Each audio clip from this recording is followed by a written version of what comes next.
Thank you, everybody, for taking the time out of your busy days. We really appreciate you joining this first of many masterclasses. We've got another one coming up face-to-face in January as well. But yeah, firstly, thank you for joining and being a part of this. So firstly, for everybody on this call, I've been in this position. It's okay not to know everything. And whilst we're going to go through some quite technical things later on today, I just wanted to get that point out there straight away. Do not worry. We will explain it all in an easy to understand way. And also, if you have any further questions following on from the event, please just feel free to reach out to myself, Cam, Joe, Jack, Alex, any of the other guys on the call, and we'll be happy to help.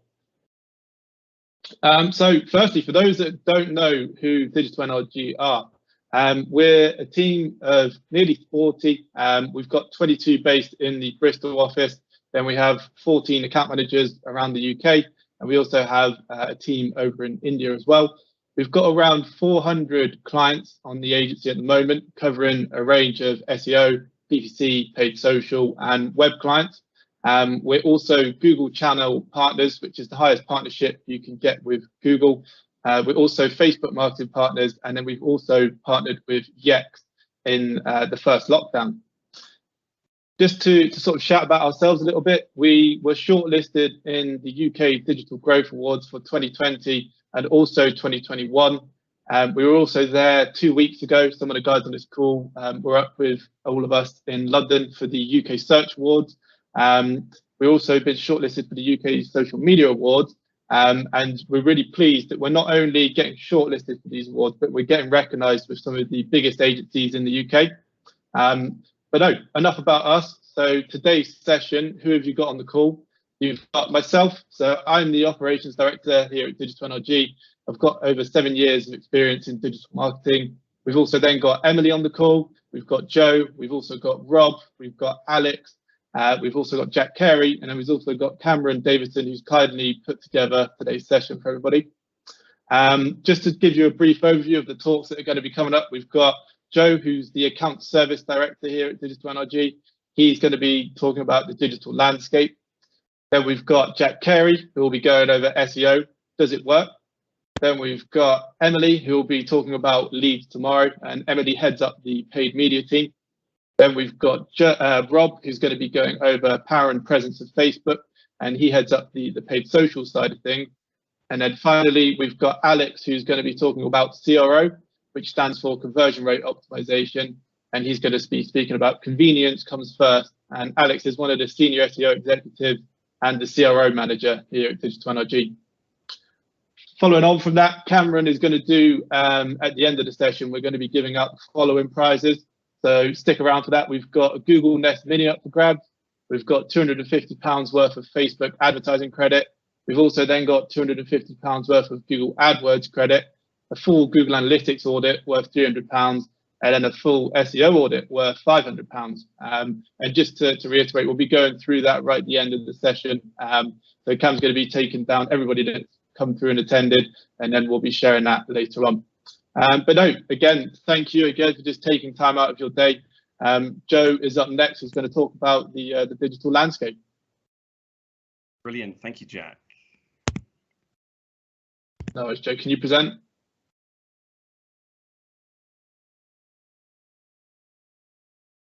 Cool, that's come through for me, Joe. Excellent. Good morning, everyone. Thank you, Jack.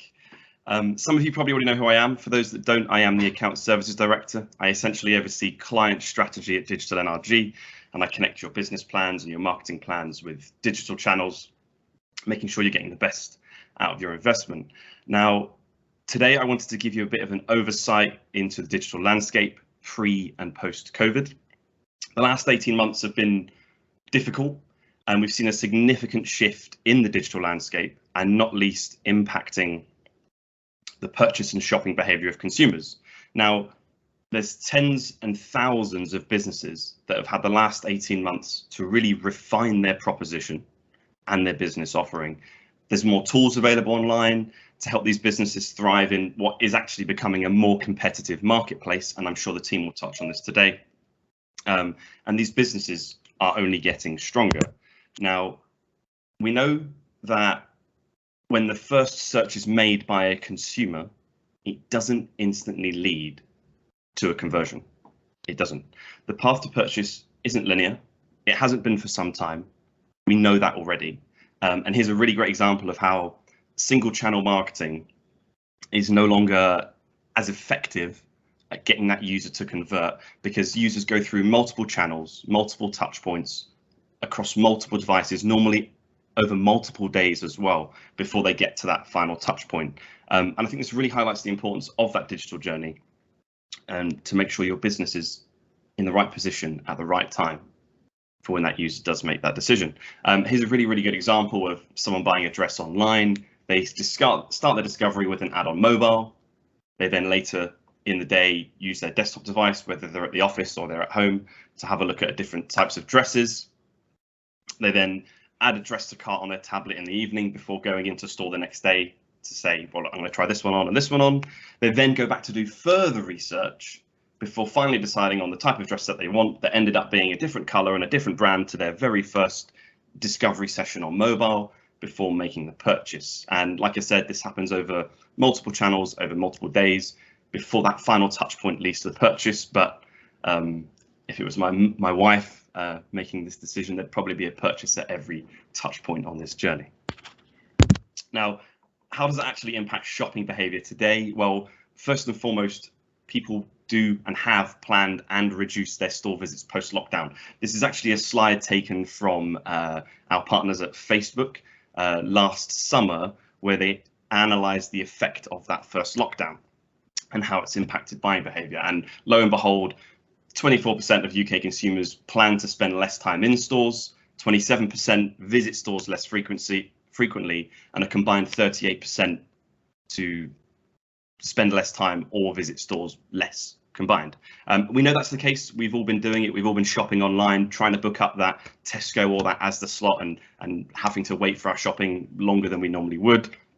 And this is a trend that has bucked into 2021 and will continue to go into 2022. So how has that actually translated into the now? Well, the shift in consumer behavior has actually led to this huge growth for online platforms and tools like Shopify, like Stripe, like WorldPay, Facebook, Google, and so on. And 5 years ago, Shopify, they weren't small by any means, but they were at $15 billion of revenue being transacted through the platform every year. And from that, in 5 years, they're now turning over 120 billion pounds worth of revenue on the platform. And it's really key to understand that it's no longer about people just selling their products on Amazon or eBay or online. It's about all these other hundreds of thousands of people and businesses building an online presence, an online retail presence, and looking at platforms like Shopify to help them do this. Shopify is just one of them, and you can see where this trend really did accelerate towards the back end of 2019 and into 2020. And it's an indicator that this type of activity and structure is here to stay. And that is a 94% increase in revenue in the final quarter of 2020 versus 2019. What does it mean for online businesses? Well, platforms like Shopify are powering this D2C explosion. It's essentially direct to consumer. So you're cutting out the middleman, you're going online, you're finding this online presence, and you're getting straight in front of the customer. Now, where we're seeing this huge shift in digital first, multi-channel, direct to consumer brands, whatever you want to call them, there's thousands of them.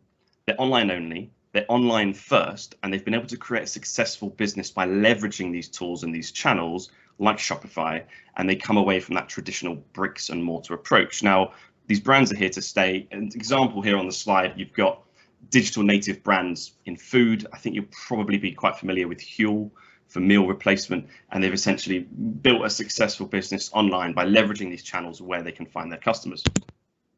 Why is it important? Why is it important? Well, more and more businesses, new and current, and those over the last 18 months that have had time to think and develop their strategy, are expanding their B2C presence. They're going directly to their consumers, and they're leveraging digital channels more effectively to get in front of the consumers to drive these revenues. This is data from a June survey last year, where people were asked which forms of advertising are they more likely to use in the second half of the year, and 3/4 of these businesses turned to paid social, which is your Facebook and Instagram ads, your display, which are the banners that follow you around on the web, and then your paid search, so your Google search and your Bing ads as well. Now, it's a quote I wanted to include here from Lenin, and he said, "There are decades where nothing happens, and there are weeks where decades happen." And I think you just have to look back at 2020, and it felt a lot like that. The year just wouldn't end. It was very, very slow.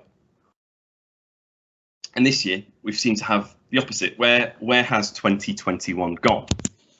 But what does this actually mean for the future of digital? What's actually happening? This shift in digital behavior. But first, what we've seen is acceleration. All things that we thought were going to happen or are happening, and that we've all agreed upon, that gets pulled forward a couple of years. So there's a real acceleration of what's coming. We're doing all of these webinars and these sessions over video that we may have all done in person a couple of years ago, hired out a venue, had everyone in for tea and coffee, all taking your seat, and we'd presented one at a time. But we're now doing this over Teams, and it is essentially going to be the way it is moving forward. Then there's a lot of forced experiments. Everything is forced online. What actually works now? And I guess it goes back to the same example. You look back and people were flying in and out of London to New York every week for these big business meetings. How many of them are never going to do that again? Because they now have the luxury to do that over Teams. It was always there, but because we were forced to do so, it's become that new normal. How many last year, how many of your children went to secondary school and had to do year 7 online? Their first year in secondary school was completely online.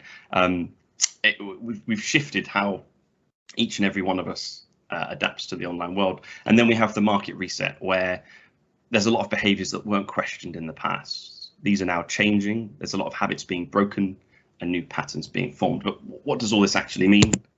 Well, in terms of numbers, we're looking at how lockdown has pulled forward a significant amount of this future adoption in terms of buying online and going online to get what you need.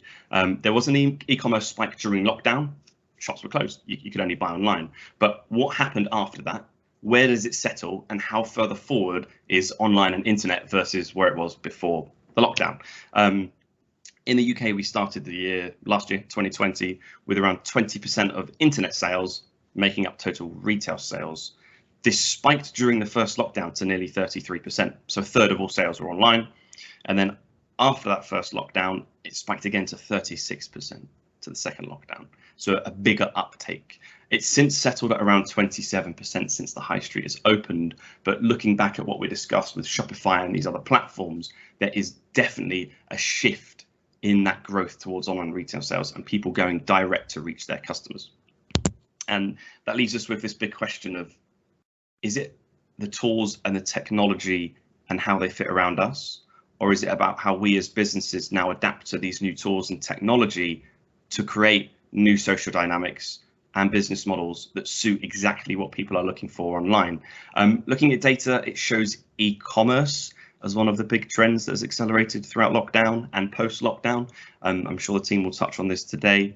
You don't just go online to buy books anymore like you did 10 years ago when Amazon first boomed.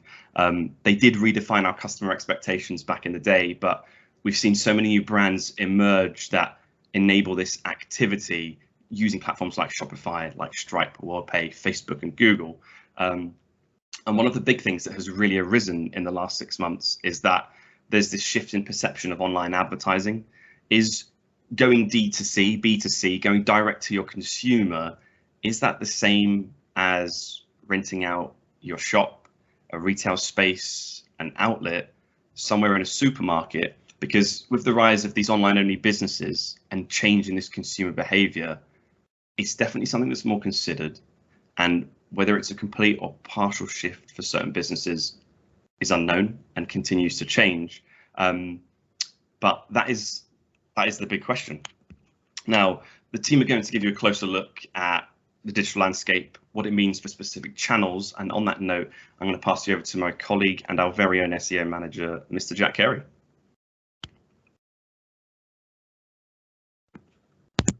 Cool, thanks, Jeff. Let me just up here.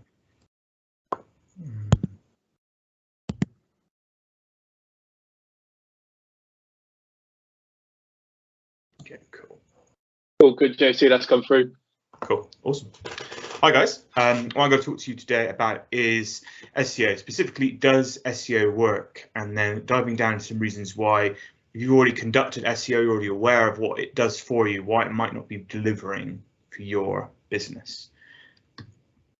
First of all, does SEO really work? This is the most common question that I get asked at a pitch stage, talking to clients, out on a weekend and tell people what I do and they've heard of it.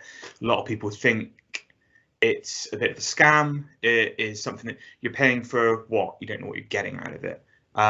Is it something worth investing in, or is it something that only the biggest companies use as a vanity tactic? Well, last year, US brands spent the best part of $80 billion on SEO, and that is brands ranging from bricks and mortar stores all the way up to international conglomerates. 80 billion in 1 year on one channel in one country shows that it probably works. American brands wouldn't spend that much if a channel wasn't worth its salt. So it's not a scheme. It's not me taking your money and running off with it. It's something that is tried and tested, provided that you do it the right way. 80% of local searches also result in a same-day purchase. So a lot of people have this misconception that SEO or digital channels are just for online businesses, but 1 in 5 people, more or less, who are searching for your local business will make a purchase either over the phone or come to the store within the same day. So being discovered when a customer is searching for a particular product is crucial, even if you don't sell online or send things online or operate fully online. It's still a crucial thing to take part in. And related to that, I feel like with SEO, a lot of people think of money and they think, how do I make money? And in my experience, most customers are more interested in, when we look at the money tree, they're more interested in picking the money than nurturing it. And you can't pick the money until you've grown it. And SEO, in this analogy, is this woman here, nurturing, growing the money tree, getting everything ready. But trees take time to grow, and SEO is just that. It takes a while, and that's why some people are skeptical. But once you're there, you're earning what is more or less free traffic. You're not paying by customer, but it is longer term. You need to be invested in it. You need to let your tree grow before you start to pick the fruits of your labor. Finally, SEO can contribute to most points of the buying funnel. And when they say buying funnel, this is what I mean. So this is the common customer journey that a user would take. So awareness of your product all the way down through researching, thinking about it, taking action, evaluating, and then finally making a purchase, which is obviously what we want.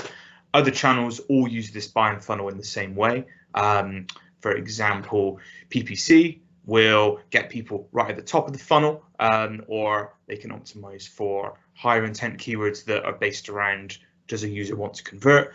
Facebook remarketing, which Rob will take you through a little bit later, covers that if someone gets to the evaluation stage and then they leave without making a purchase, we can hit them back again. With SEO, we can create elements that touch every point in the funnel. So we can generate awareness through leading content, so that could be in your sector, showing that you're an expert, getting people at the top line, and then optimizing your website so when someone's in the research phase, when they're thinking about adopting a service or buying a product, you're in that discussion. And then once you get to evaluations, we can help enhance your website with reputation and reviews. So it used to be that reputation just meant reviews, but they're not synonymous. Reviews are a part of the discussion, but you need a portfolio, you need company information, you need testimonials, you need imagery of what you do and the people that do it to make sure that you're trusted online. Gone are the days when you can just pop Trustpilot on a website and hope for the best. You need to do a lot more. And then finally, down at the purchase stage, something that Alex will be talking about later is CRO. Once we drive people to the website, and that's SEO, PPC, and Facebook, how do we make sure that people can take the action that we want? How do we make sure that they can add to cart, that they don't abandon, that they go through and complete that purchase? SEO can help at almost every one of those touch points. What's going wrong? Well, these are just 4 really quick reasons about what's going wrong if you've done SEO before or if you think SEO doesn't work. First of all, we focus on visitors, not customers, and that's an important distinction. Think of a visitor as someone that walks into your shop, has a look around, and then leaves. We don't want that. We want someone that comes into your shop and buys. That's a customer. So a lot of people, when they think marketing, they think they want this long line of people waiting outside the shop when they open up in the morning. I don't personally want that.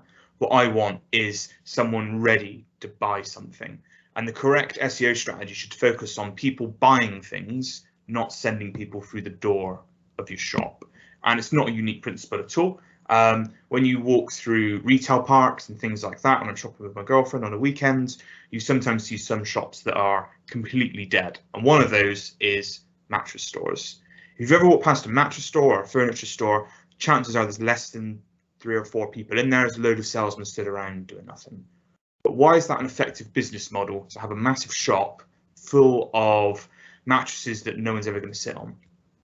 It's irrelevant, because the 3 or 4 people that walk through every hour are ready to buy. No one goes into a mattress store in that consideration phase. They're ready to buy.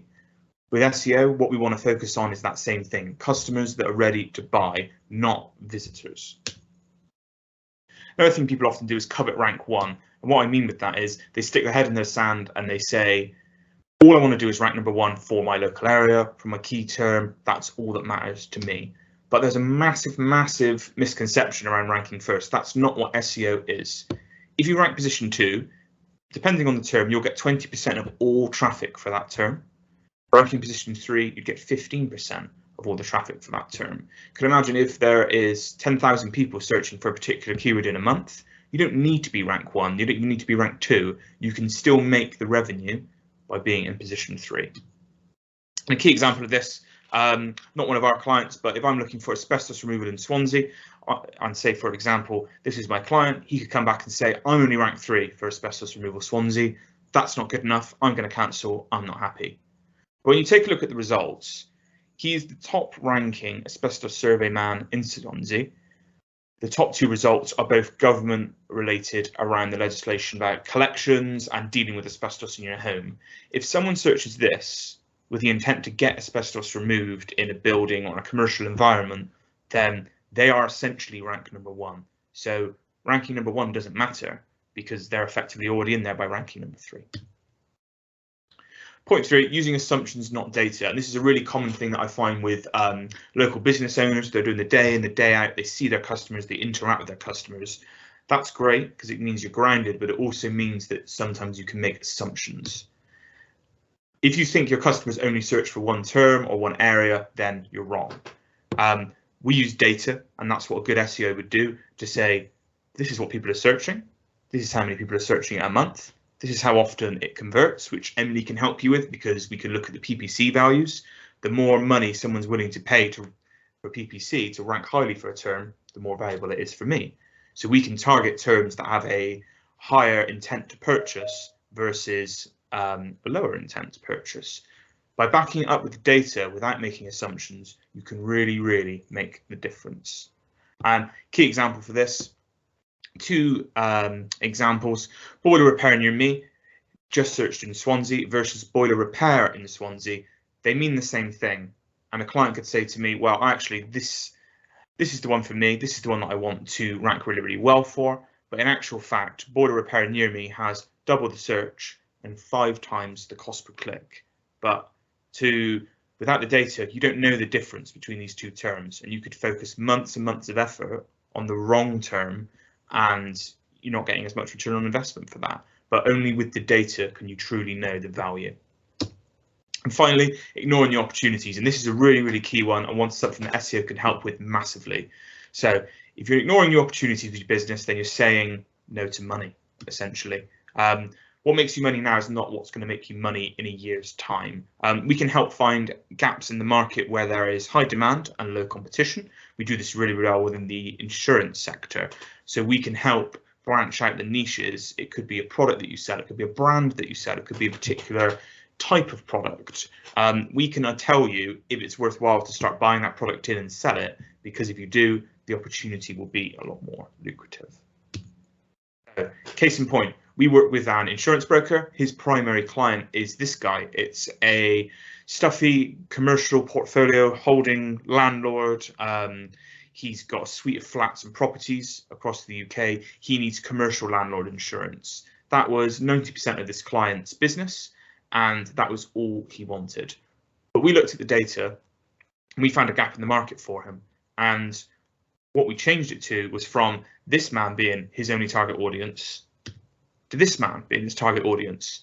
We found a gap in the market for tattoo studio insurance, and we just naturally started to rank really, really well with it. And we leaned into it more and more over time once the customer was happy with the leads he was getting.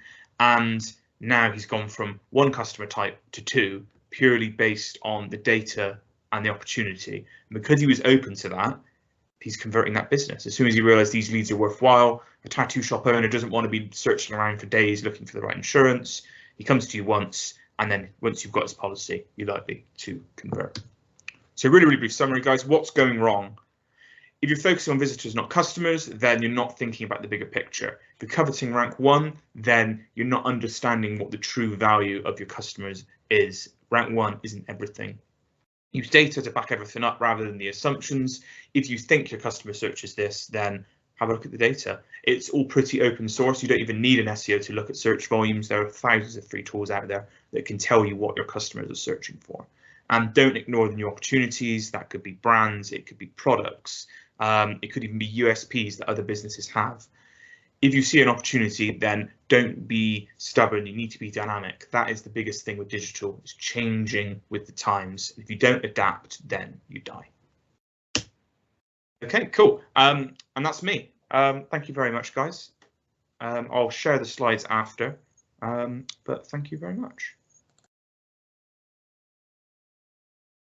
Cool. I think I'm going to take over. Thanks, Emily.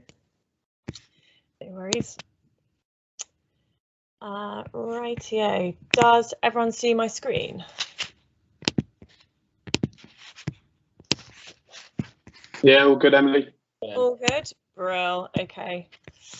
Rightio. So PPC leads tomorrow. I'm going to start this one with a question for everyone. So, what is the first thing you do when researching information, finding something, or looking to buy something? Now, this is going to be a theme of today. We've already had Jack talking about Google, so I hope that you're all shouting at your cameras that they're Googling it, because that's exactly what your customers are doing too. It's what everyone does. So PPC is a tool that ensures that your products and services show up at that moment of intent. So if we talk about what PPC ads are, so these are the ads that sit at the top of Google, and they have this little ad icon just here. They appear above the organic listings, and essentially they're like the front row seats of the game. So whether it's football, rugby, whatever your flavour of sports, this is how you start driving leads from tomorrow, because with PPC you have complete control. So you say the who, the why, the how. You define who you want to see your ads, what keywords, and then you shortcut your way to the top for those keywords. So you don't run PPC, you don't have the visibility, you turn on PPC and your ads are there. And that's why it's leads tomorrow, because it's this on and off.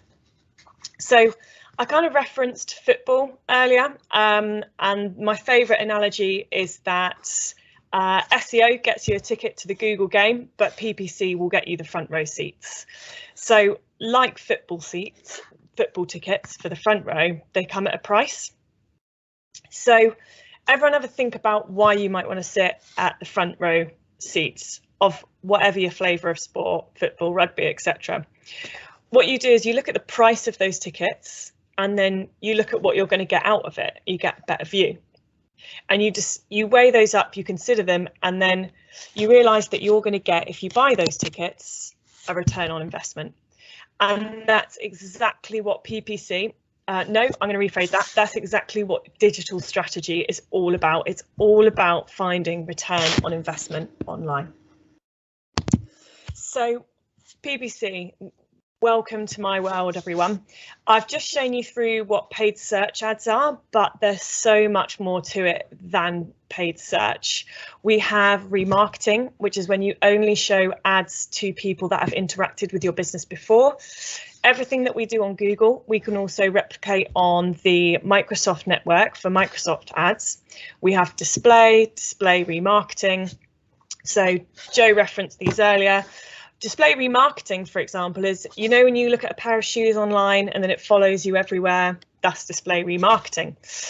We've got Gmail ads that sit inside user inboxes. We've got Google Shopping, which is becoming more and more prevalent every single day. Joe again has talked about this with the rise of Shopify and the rise of e-commerce online. And we've also got the local service ads, which are the newest string to the PPC bow. So for you guys, I wanted to give you some takeaways on how to get started. Number one, you've got to think about tracking, because that's how you prove return on investment. If you are driving people and paying for people to get to your website, but you're not tracking what you're actually getting out of it, then how can you prove that money is being well spent? So tracking comes with a tiny bit of coding. It's Google Tag Manager, and you pop it on your site, and you need to have a think about what you want to track as those conversions: phone calls, emails, form submissions, so that you can say, okay, I drove 100 clicks and I got 20 phone calls out of it. The next thing I'm going to walk you through is the Google Keyword Planner. So this is a free tool. Anyone is welcome to use it. So if you are enticed at all and you're thinking about PPC, this can give you a really good starting point and get an idea of where the search volumes sit. So I'll circulate this deck after, and it's got this link to the keyword planner. You will just need a Google account, but it's no billing. It's all completely free. You just need that email login, and you'll land at a page like this, and you can go to discover new keywords. So we have got some vets on the call. So veterinary. You guys might see that I actually had to Google how to spell that earlier because I was tripping over myself. Practice vets. Practice vets near me. Vets. Emergency vets. So type in related keywords to your business. You then hit get results. And then it will tell you in a location that you set. We can just hit here if we want to look at Bristol. Save. And it'll tell you the average monthly searches for related keywords. And so you can really get an idea of cost per clicks and what the volume are. So for the vets on the call, there's 1,900 searches in Bristol alone for vets near me. If you're not running PPC, you don't have that visibility. Turn PPC on and your ads are going to be there for those users using that search.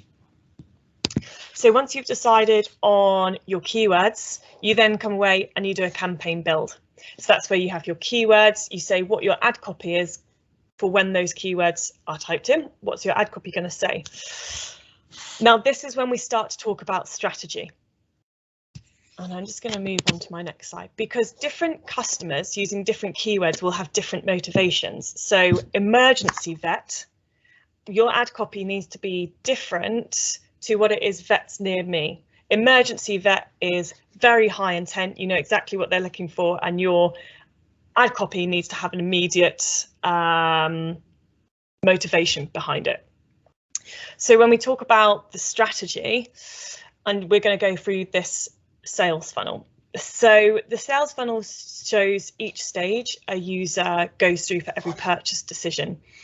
Joe touched on this earlier, but it's something that we talk all about all the time when it comes to digital strategy.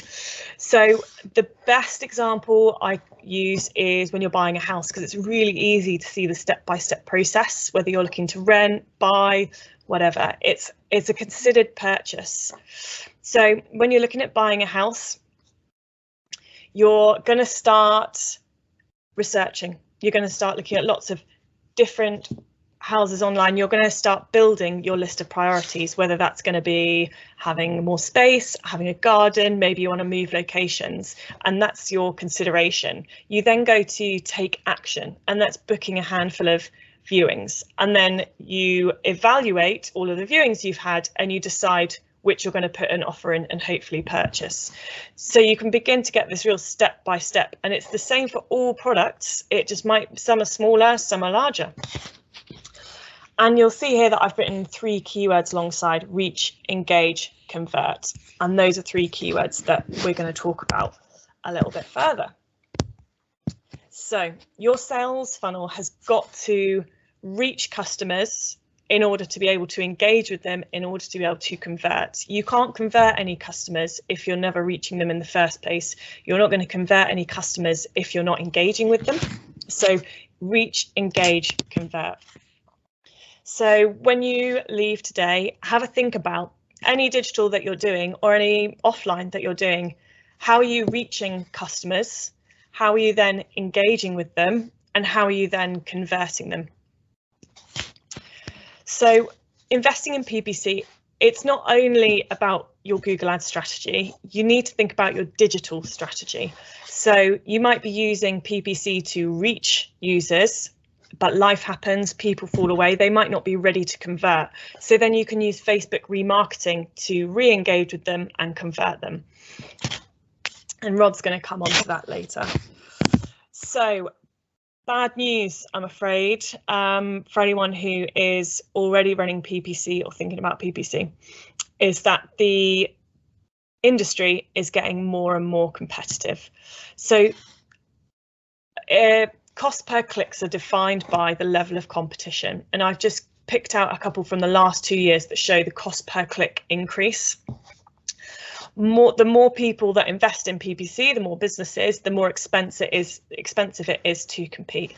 And that is actually, it's testament to the power of PPC, because if people didn't get a return on investment, then they wouldn't continue to run PPC and they wouldn't continue bidding for the top position and pushing up these prices. So even though that is bad news, there's things that we can do to combat that. So we're going to do a little bit of maths right now. So we've talked about return on investment. Really, we're talking about your cost per lead. So your cost per lead is how much did you spend divided by how much you got back for that, how many leads, how many phone calls, form submissions. I'm going to take that a step further. The amount you spent on your PPC account was the cost per click times by the number of clicks divided by, and the number of leads you got was dependent on the number of clicks you got times by your conversion rate.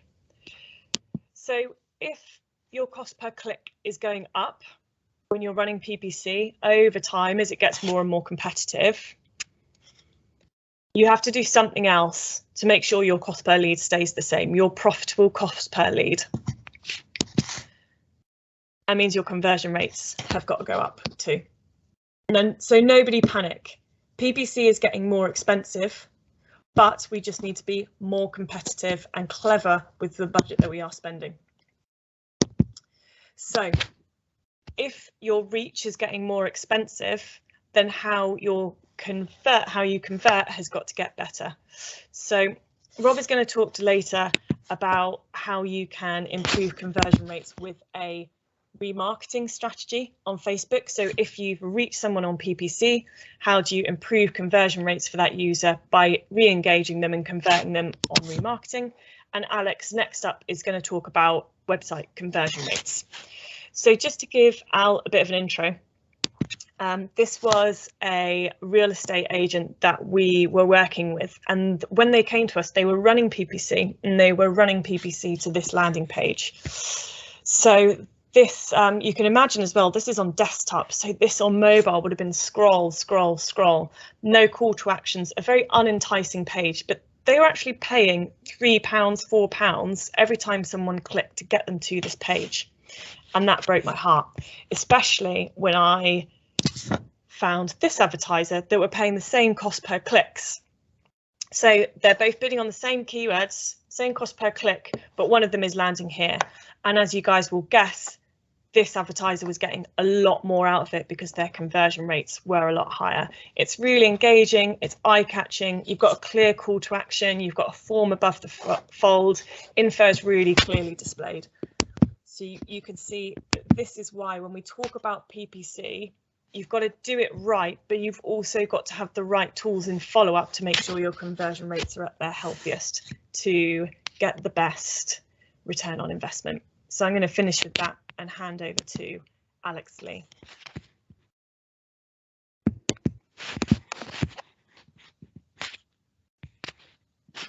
Thank you.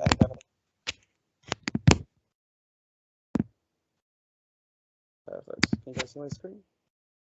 Yeah, all coming through, Alex. Perfect. Hi guys, thanks for listening so keenly. To kind of echo the introduction earlier, I look after the CRO for NRG. It's been a prospect for about just under a year now. So it's been something we've ran, and we've kind of really seen benefit from it with the about a dozen sites we've run it for. And hopefully I can kind of convey some of the benefits from the service and to see whether or not it would be something you guys are interested in, or whether or not it's a fit within your marketing strategy.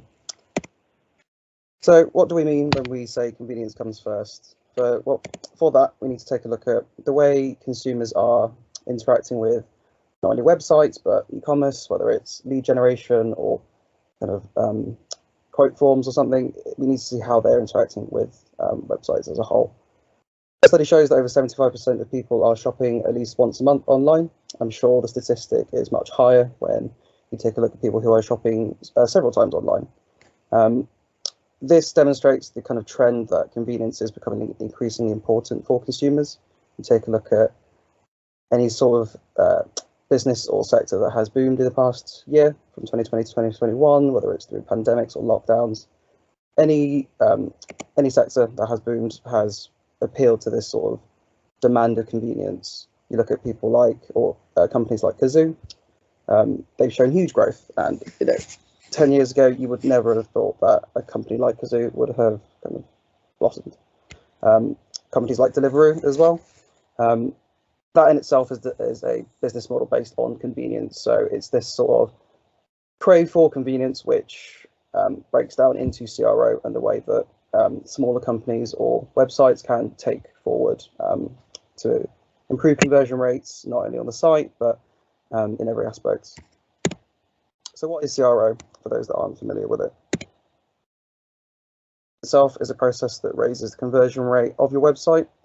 It tailors the user experience to drive the users to take specific actions, whether that's e-commerce for buying a product, whether it's lead generation for acquiring with a service, or asking for a quote. It takes these calls to actions on your site and it refines the way that users interact with it. CRO differs from general website improvements because the changes themselves aren't just based off of guesswork. I'm sure those that have had websites for several years have kind of revamped or refreshed them every 6 months, 12 months, every few years. That it can have a positive effect on conversion rate when you refresh the site, but a lot of decisions that come from that are either based off of kind of aesthetic preferences, whether or not you just think the website needs to have a bit of a refresh, a bit of a redesign, whether new branding needs to come into it. CRO differs from that. It takes all the guesswork out of it, and it imbues actual data that is harvested through the platform. So it's not a case of guessing, oh, let's just change this slider because I think people will prefer, brighter colors or something. It takes actual data backed by users aren't interacting with the slider, hence why it needs to change. Echoing from what Jack Carey said in the CRO slides, CRO can have a positive effect on all marketing channels. The way it does this is CRO is improving your entire website. So think of every other channel as driving traffic to the site. Your website as an entity is where people are converting, people are clicking. CRO in itself, by refining certain aspects of the website, can have a positive effect throughout all marketing channels. And it does that by improving the conversion rate. Again, using data to inform those changes, it takes either missed opportunities or certain elements that do need refining, and you can use that data to improve the way that users are interacting, and therefore hopefully improving the conversion rate. Whilst other channels get visitors to your site, CRO is what tailors and sculpts your website to suit your needs. A question you can ask yourself about your current sites is your website at the moment fit for purpose in terms of what your users need? Do you actually know what your users need? A case study that I have is a drainage company of ours. They really focused getting on email leads, so that was their main call to action on their site. In terms of the user being driven to the site, we experimented with phone calls, trying to get people to call in rather than email.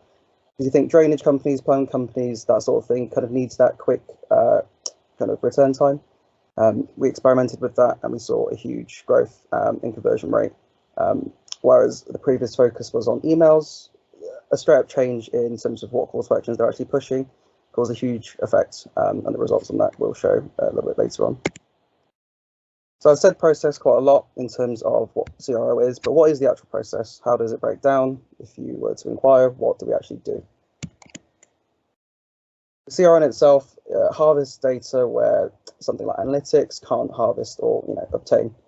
CRO tracks actual user behavior, not just on where they're coming from in terms of traffic and how traffic and users are being generated, but actually tracks user behavior on your website. So you can see by these images here, you have heat maps and you have actual session recordings. So the platform we use can aggregate data from when it starts tracking, and it can tell you where people are actually clicking. Further to that, the session recordings gives you an actual breakdown of how people are interacting with the website. Whether or not people are clicking certain elements that you want them to. You can see with the example of our website, say the two top CTAs for get in touch and the actual phone call number are our main point of calls. People might not be clicking on it, but you can't tell that people aren't clicking on it unless you have a platform like this. Analytics is great for, again, acquiring the data to see where people are coming from, but how are people actually interacting with your website? CRO in itself in this past year has been a huge eye-opener in terms of tracking actual user behavior on the site, rather than just seeing, again, taking that guesswork out of it and assuming that a landing page isn't fit for purpose and it needs refreshing. Stage of the process is observations. So I think similar to SEO, sorry, it can be really easy to lose yourself in terms of what the process actually does. So this is where we create actual observations. I think it's important to remain measurable in any kind of marketing service. So for CRO, we create these observations to kind of set ourselves actual goals or actual, again, observations to improve on. These are the observations that we've made for a particular client, and then this is what we take forward to testing. In testing itself, you can either do site-wide elements or specific landing pages.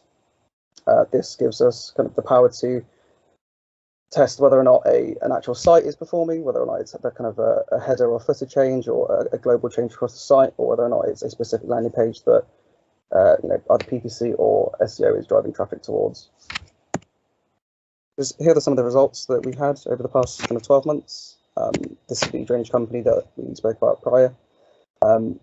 So we ran this test for about a period of 30 days. As you can see in the top there, the global element was added. So it's just a global widget that appears on desktop and mobile. Mobile actually made up quite a lot of the traffic, hence why we wanted to push them towards the calls. You would think that a phone call is much more native towards a user browsing on a mobile device rather than desktop. So yeah, it was something that we pushed towards, and you can see over a 30-day period, we saw an increase of about 300%, over 300%. This is site-wide, so an increase in conversion rate site-wide for about 3.5% is huge, and it's a change we then took forward, worked with the developers to action, and it's now on the site. A second example for a landing page specific amend is another insurance broker client of ours. This was a page that we drove a lot of traffic to via SEO. So it's a page that tied in with another channel of ours. Again, being a big focus for us because it's a service that the broker themselves wanted to push. They had an existing conversion rate of about 1%, again, ran over a period of around 30 days. But by adding these elements which people were clicking on, which we gathered from the data harvested prior, we could see that people were clicking on these elements, whether it be mobile, desktop, and they weren't being led anywhere. So they are dead clicks in effect. We added pop-up forms to each of these elements, and within a period of 30 days, we saw a 48% improvement in conversion rate. So again, this gives you a breakdown of how CRO can affect not just the site, but specific landing pages, if you so choose. Yeah, it gives you a nice breakdown of how you can improve the site and where you can kind of impact change. So again, to kind of echo the point, marketing spend primarily is spent on getting traffic to your site. The echo point that Emily made, with certain channels being more expensive than others, and your share of voice becoming much smaller just because of the high competition rates. CRO in itself places itself quite uniquely where you're making the most out of your existing traffic. If you weren't even to spend anything on getting other traffic in, CRO in itself should have a positive effect. because it's improving your website as an entity, as the virtual brick and mortar shop that your users are driving towards. If there are certain elements of your site that aren't fit for purpose, well, CRO can improve that. Some kind of details to cover: eligibility. You might wonder how CRO can be implemented. If you're using a pretty known well CMS, we can integrate it natively, or any website that is actively being managed by a developer via retainer, we can ask them and have that implemented. And yeah, here are some kind of final sum ups. Again, I think the main point to take from CRO is website amends that aren't informed by guesswork. It's actual data, and it's making decisions through data. But yeah, perfect. I think that's everything from me. I'll push on to Rob.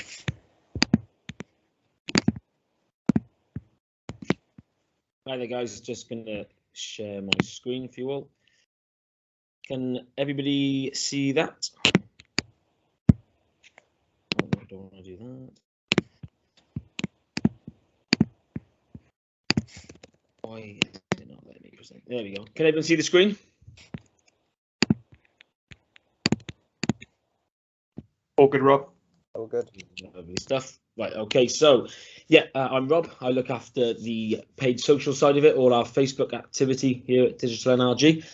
So I'm just going to take you through the ins and outs of Facebook. So just a quick rundown of what we're going to be looking at here. So an introduction to Facebook, some audience targeting, the tracking, some example of the ads that you could be running across Facebook, and some results. So an introduction first off into Facebook. 66% of the entire UK population of Facebook users. I was telling that to somebody the other day, and they were quite surprised that it was that high. I think there's nearly 67 million people in the UK now, so it is a large number. To try and put it in perspective, if you had 1,000 monthly website visitors, over 600 of those users would then be discoverable on Facebook. And it's not just Facebook that you advertise on. A lot of people seem to think if you're doing Facebook ads, it's just Facebook. You're not. When you do it through ourselves, you'd be advertising across Facebook, Instagram, Facebook Messenger, and the audience network. The audience network is, if I'm sure people on the call have got sort of apps on their phones or games, and when you're sort of going from one, maybe level or process of the game to the next, an ad will pop up. So it's also possible to display your products on there as well. And as well as generating new business, which of course is what everyone wants and is always our primary objective, there's secondary sort of freebies with Facebook. Essentially, when you're advertising and generating leads, at the same time you're raising awareness of your brand and your products, you'll naturally grow your organic Facebook followers as well. So there's lots of sort of added bonuses to running Facebook campaigns. On to audience targeting. There's 4 main areas of audience targeting available across Facebook. That's the 4 you can see on the screen there. The first is interests. This is where Facebook will use sort of indicators and behaviors that people have expressed on Facebook to show them relevant ads. So you could have liked a page, you could have liked a post, you could have shared, you could have commented, any form of indication across Facebook. So we say for me personally, I play golf. If I've liked a comment from one of my friends who's talking about a golf course, or if I've shared a post of some golf equipment, I would then fall into the category of being classed as someone interested in golf. I would then be shown adverts for golf equipment, golf courses, all things such as that. The second way of doing it is number 2, which is lookalikes. This is a really clever sort of algorithm that Facebook has, where you use existing customer data, which could be website data, previous leads, Facebook followers. They're uploaded into Facebook, and Facebook finds people who essentially look like your existing customers or your existing audiences. So it's a really clever way of finding new customers, but you're not just casting the net really wide and really broad. You're still casting the net, but in a more targeted way, because you're showing it to people who Facebook have identified as looking like your existing customers. So it's a really clever way of doing it. And then the bottom 2 are both essentially remarketing. So as I mentioned with the lookalike audiences, you can retarget to your website visitors and your Facebook engagers. But to take that a step further, onto number 4 is your customer data. So if that is previous sales or previous inquiries of people who maybe didn't convert, you can then show those ads to those people, because you know they're much further down the buying funnel, the funnel that Jack mentioned previously, but they just need that bit of encouragement to get them over the line. So it's a really good way across these 4 areas of targeting to make sure you're basically covering all bases on Facebook. So just to go a bit deeper into each one. So this is interest targeting. So this client of ours, the current Facebook customer called Marshall Meadows Manor House, they're based up in the northeast, quite near the Scottish border. So they got a lovely manor house where they do weddings. They've been with us about 4 or 5 months now. What they wanted to do was drive more inquiries and essentially get bookings for weddings. So as you can see in the top right, this is an example of some of the ads that we're running. So you can see it's a picture of the actual the property itself, then the land, and a picture of people getting married. Through then with Facebook, you can then target in a certain geo area, because there'd be no point showing this ad to myself. I live in Wales. I'm not going to travel 8 hours to the Scottish border to get married. So you show it to the relevant target area, which this is up here, so the northeast, and also creeping into Scotland. But where Facebook gets really clever is through the interest targeting. It can go after and target these types of people, and you'll see the one underlined in red, which is the real winner, which is such a relevant audience for this type of industry. So anyone on Facebook who has changed their relationship status to engaged. If you're engaged and you're in the northeast, the chances are you will need somewhere to get married. So we show these Marshall Meadow adverts to those people. It's a really great way. It's really good interest for Facebook. It lends itself very well. And then going across to the lookalikes, this is just more of a visual representation of what I spoke about a couple of minutes ago. So you use, for example, in this occasion, it'd be your previous website purchases. It's uploaded into Facebook, and then that ad is shown to the new audience. So yeah, lookalikes and interests for prospecting and finding new customers are a really effective way of advertising. Then on to the website and Facebook. Again, this is more just a visual representation for you guys. So whether they've come organically, whether they've clicked on one of Emily's PPC ads or an email campaign that she's running, they go through to the website, or they could have gone through to your Facebook page, or they may already follow you on Facebook. We can then target those people on Facebook for remarketing.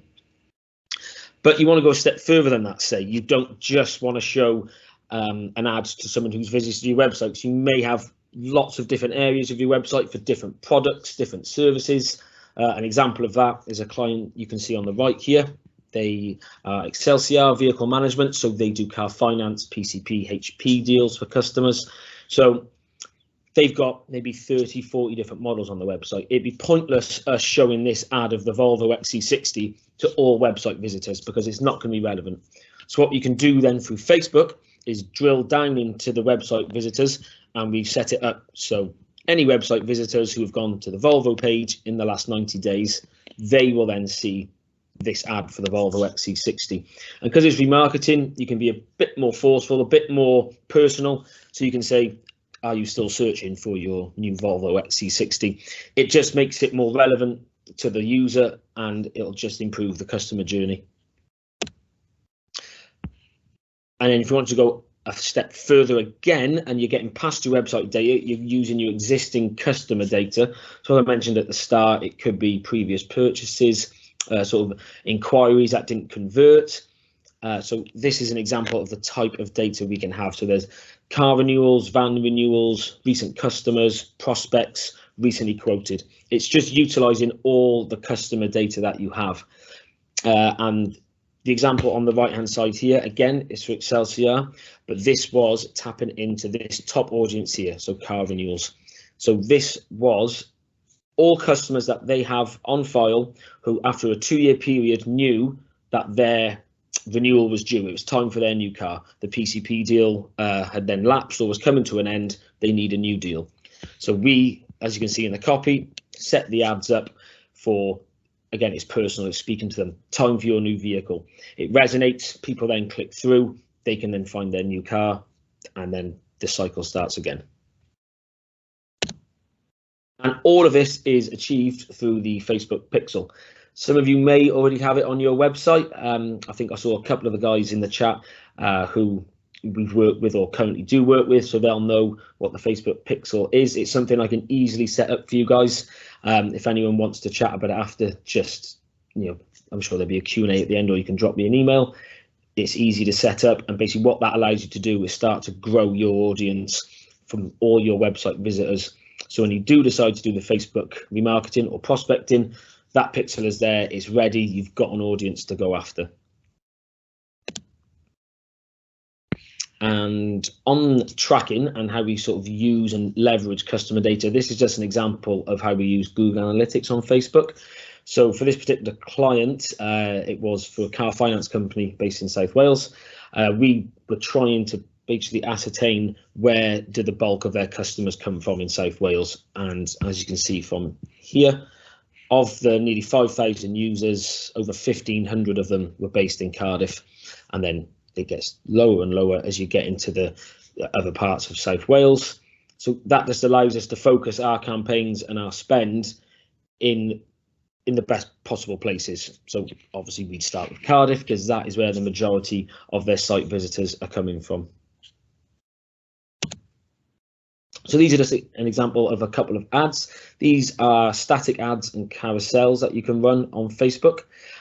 This is a company up again up in the northeast, Ramondis. So they do waste collection for restaurants, hotels, anything such as that. So people who need regular weekly collection or fortnightly waste collection. So again, you can see we're talking to the customer in the ad. We're posing the question, is your business looking for a regular bin collection?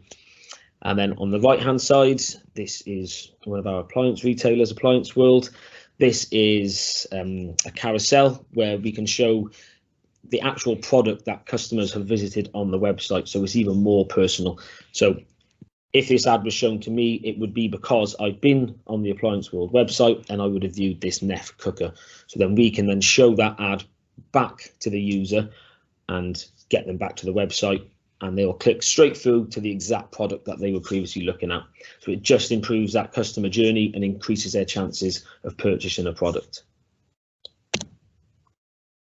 And now this is another example. This is another carousel. I'm not sure if this will play. I'm hoping it does, but it's just to give you an example.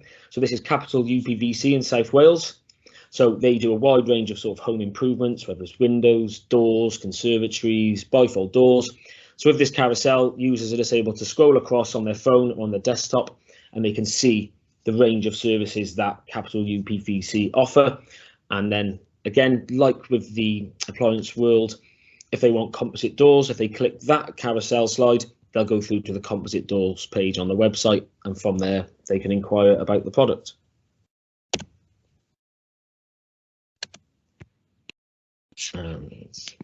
This is just an example of a video. So we can also do video ads across Facebook as well. You have to sort of get the balance with video because they are really impactful. We do see a better click-through rate on them, but it's sort of finding the balance between getting that initial attention and focus of someone, but then you don't want to lose them. So you don't want a 30, 40, 50-second video on Facebook. You need to sort of be upfront with the message, your USPs. The video needs to be eye-catching to make them click through to the website. But it's just another example of the various ways you can set your ads up across Facebook.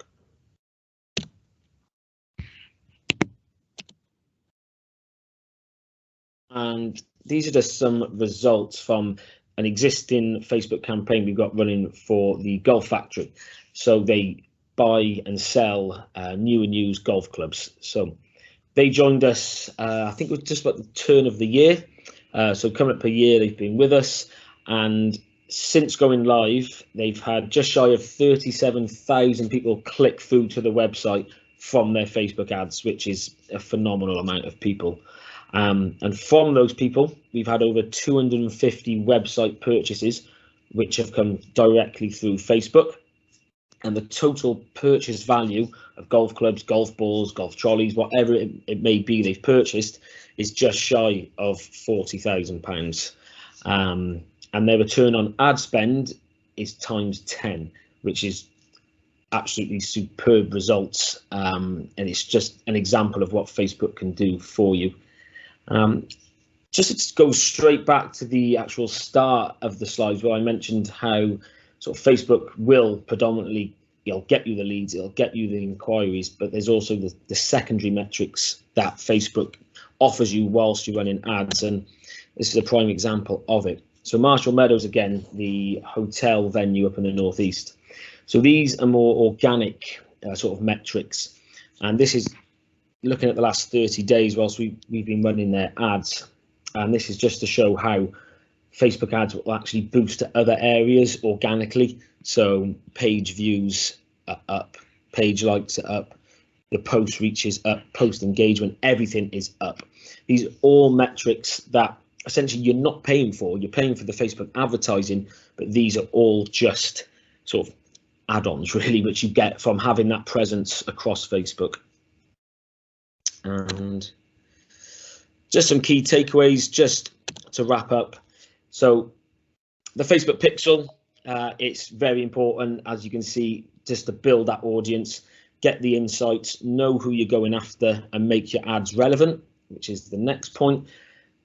As I showed you with the Volvo ad, there'd be no point showing that Volvo ad to someone who is looking for a Ford Fiesta. It's not going to resonate with them. It makes no sense. And then the results. So as I showed you then with the Golf Factory, that's an e-commerce client. We have lots of other clients who aren't e-commerce, who just drive inquiries and leads through the website. Whatever it is, Facebook can get you those results. And yeah, it's definitely something to consider. Up next is not Jack Carey, so I will stop presenting now, guys. So thank you for that. Cool, thank you for that, Rob. Just going to share my screen again with everybody. Can everyone see my screen now? Yeah, looks good. Yeah, good job. Good. Cool. Decided to start right at the end of the slides, which is always nice. But no, thank you everybody for sticking around on the call, and some good questions coming through on the chat that I've just been responding to. Just to reiterate, if you do have any direct questions that you want to send over to the guys or myself, just feel free to email us. I've put some of the email addresses in the chat, and then Cameron will also be following up with everybody after the event as well. But no, everybody's given us a good overview of all the digital channels that we predominantly operate in as an agency. Now I just wanted to talk about the importance of data and tie in some of the key messages that the Jack, Emily, Alex and Rob have mentioned from their slides. So firstly, some of the main questions that I get asked whenever I'm on initial calls with clients or someone signs on, it's always what works best in digital marketing, what should I do first? What gives me the biggest return, what works best for me, or what works best for this company, that company. And they're all very valid questions. And the first response that I give is data. So it all starts with data. And by that, I mean, there's so many different types of data out there, some of which you may already have. So just to break down data in a nutshell, what I classify that as, it could be a CRM, it could be converted leads and non-converted leads.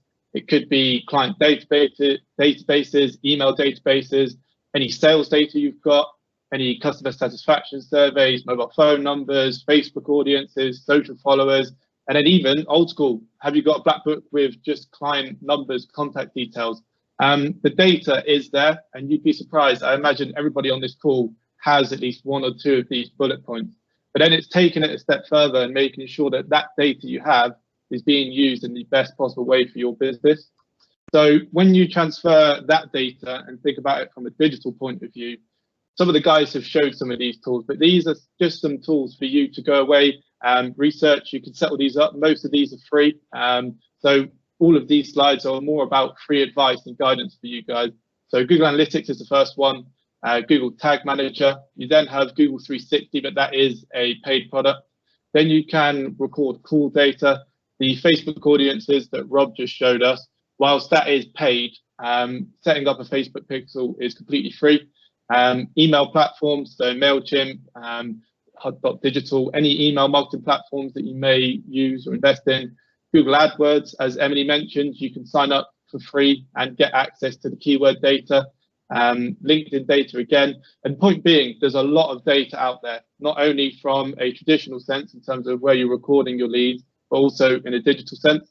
So the next few slides are me taking you through how you can apply all of this data to the different stages of the buying funnel and a 6-step process that will hopefully make your lives easier when trying to decide, right, for these products that I offer, where do I need to start marketing from a digital point of view? So the DNRG buying funnel, we've showed this on a few slides at the moment. I know Jack mentioned it, Alex, I think, touched on it, and I'm sure Emily and Rob did as well.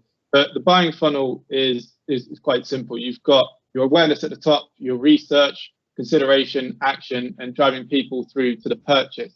Now, what a lot of people think is that one channel has its place and that's that.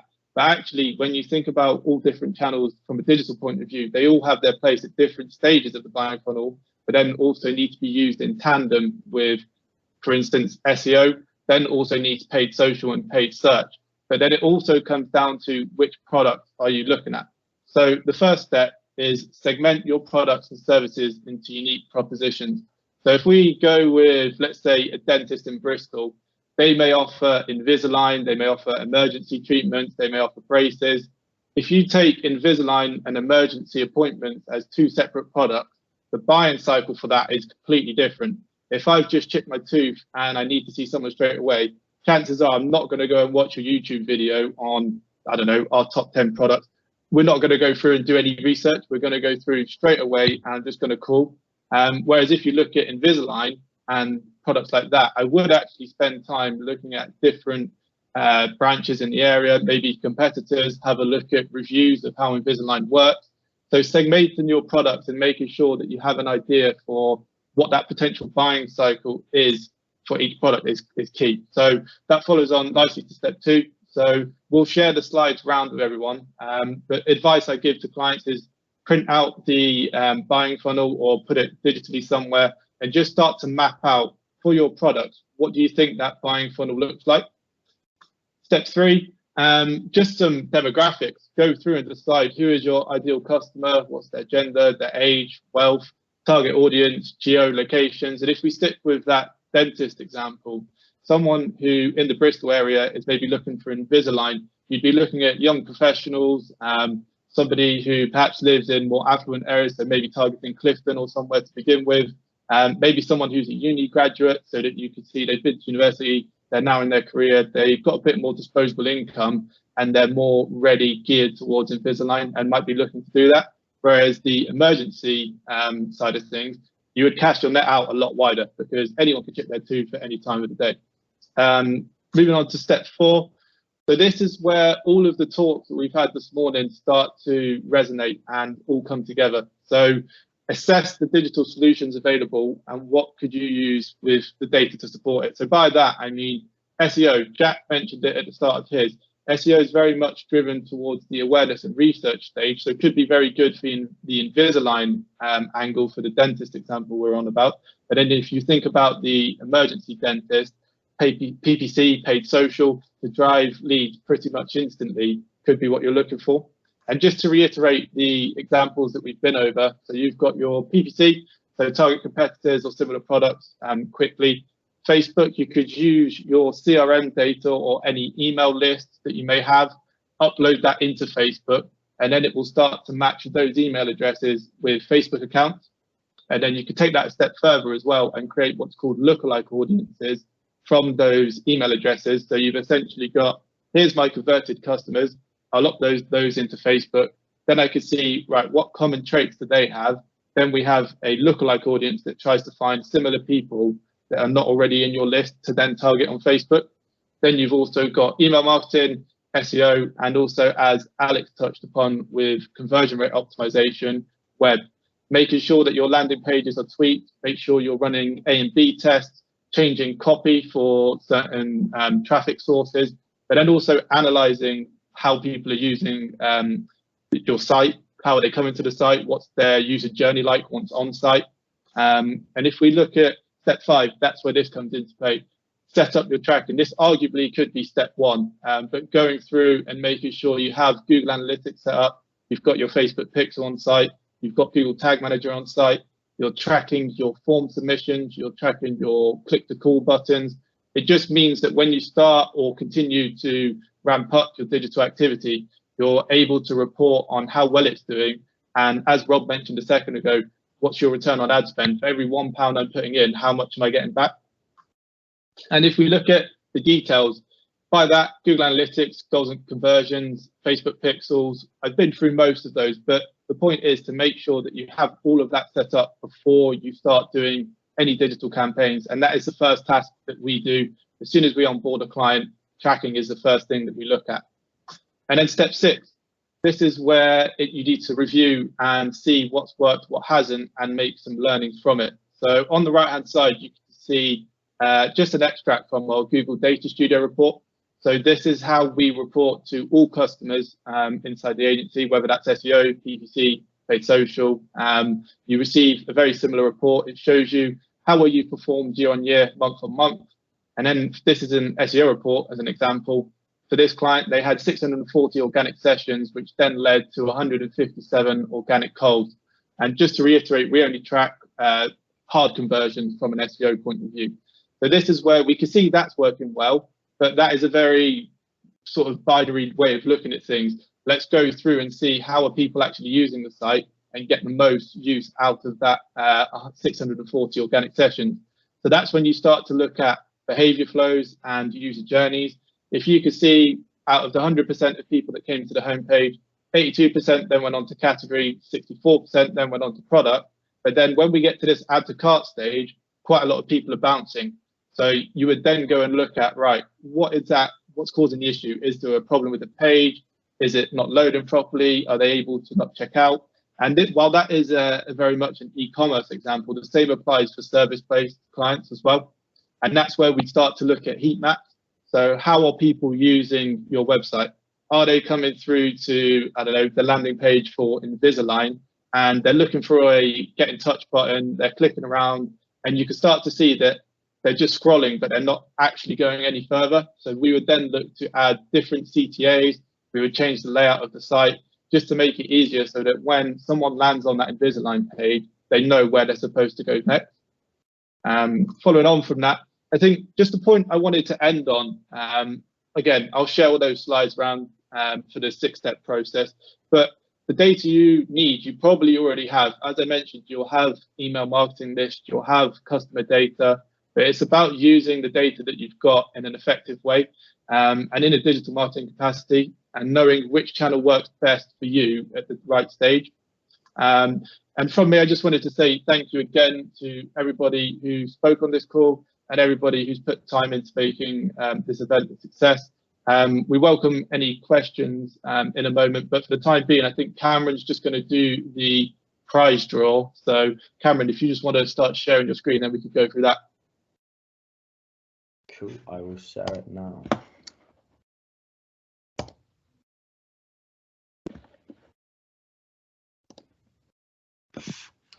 Okay, hello everyone. Firstly, again, just to reiterate, thank you guys so much for coming. I hope you all leave this talk with some new information. I think all the talks have been extremely informative so far. But now we get to the fun bit. We will do the raffle. Firstly, can everyone actually see my screen? Yeah, looks good. Yeah, all good. Good start. So the first prize that we have is the Google Nest Mini. So we've got this fun name generator here, so let's go for it. Anyone who does win a prize, I'll be in contact to sort that out for you. And first we have Hamid. Congratulations, Hamid. You win the Google Nest Mini. It has changed, but it definitely did say Hamid first. Okay, so the next prize we've got, so it's £250 worth of Facebook advertising credits. So these can be used. Best person to speak to would be Rob to set that up afterwards. But again, we'll be in contact.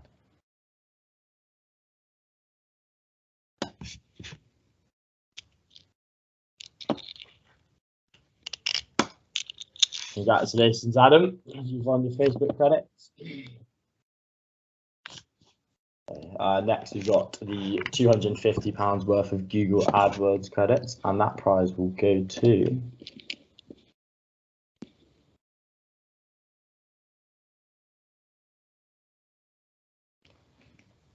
to Charlotte.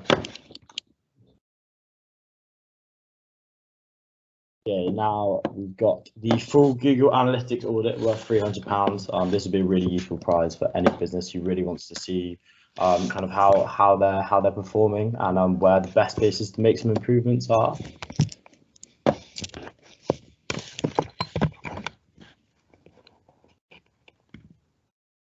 Perfect. Tim, I'll be in contact about that.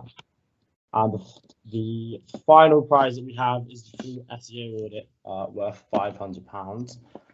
And that will be going to...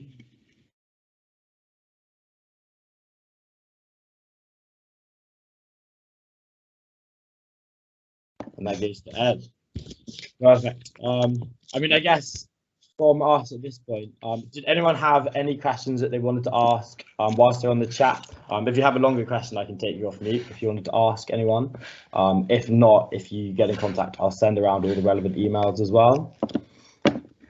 So if you have any questions, just pop them in the chat now, or we'll give it a couple of minutes.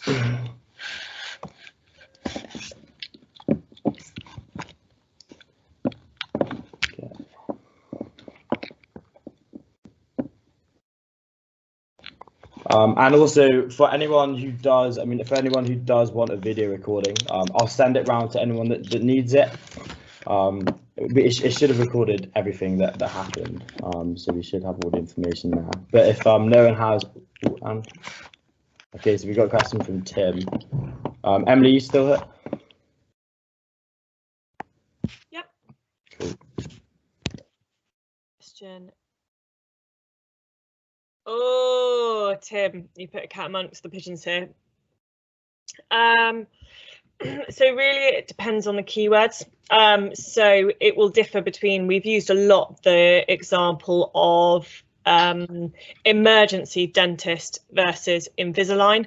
So they will all have their part to play. PPC is going to have better conversion rates for emergency focused keywords because the intent is much higher. You see an ad, you've cracked a tooth, you click it and you go. Whereas for Invisalign, there's going to be a lot more research and a lot more touch points. It goes back to that sort of buying a house example, is you're going to look at people in the area, go to multiple websites.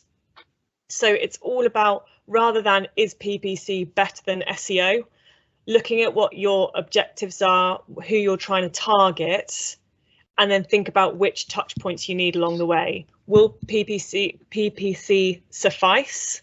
Or do you need to be there at multiple points in the user journey? Because it will be the same question of how does PPC conversions compare to Facebook conversions?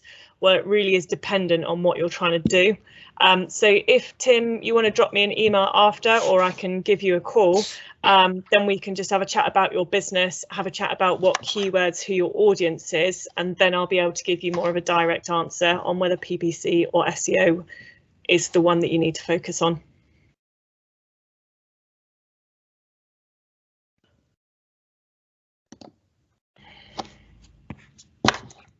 Perfect. Did anyone else have a question?